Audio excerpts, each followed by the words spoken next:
बिहार की सियासत में आग लगाने वाला एक बड़ा बयान।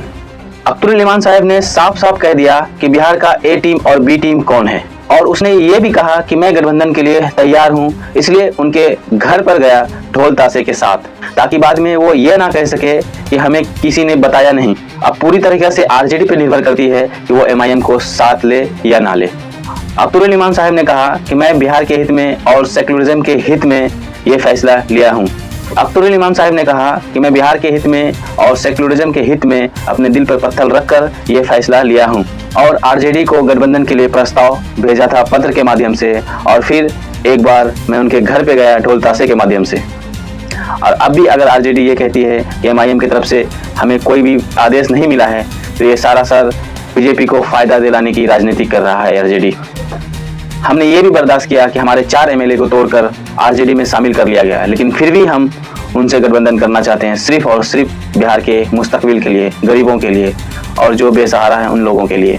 उन्होंने साफ शब्दों में कहा कि आज अगर रामविलास पासवान जी का बात 2005 में आरजेडी मान ली होती तो आज बिहार का आंकड़ा कुछ और होता।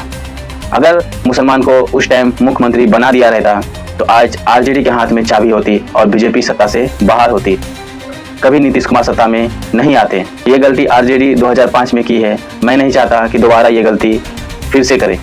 अख्तरुल इमाम साहब ने सीधा निशाना साधते हुए विपक्ष को कहा कि आप आरएसएस को बर्दाश्त कर सकते हैं और वो नीतीश कुमार को बर्दाश्त कर सकते हैं जो बार बार बीजेपी में जाते हैं, तो मुसलमान को बर्दाश्त करने में आपको क्या जाता है?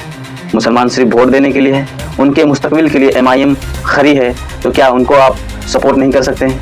उसको आप गठबंधन में नहीं ले सकते हैं? अख्तरुल इमाम साहब ने यह भी साफ कर दिया, ये नहीं समझना कि गठबंधन अगर आप नहीं करोगे तो हम चुनाव नहीं लड़ेंगे। हम चुनाव लड़ेंगे, मजबूती के साथ लड़ेंगे। 5 सीट जीते हैं, 10 से 15 सीट जीतने की क्षमता रखते हैं, लेकिन हम ये सोचते हैं कि गठबंधन हो जाने के बाद एक मजबूती अलग होगी और ये जो ए टीम और बी टीम का जो हमारे ऊपर मुहर लगता है ये ख़त्म हो जाएगा।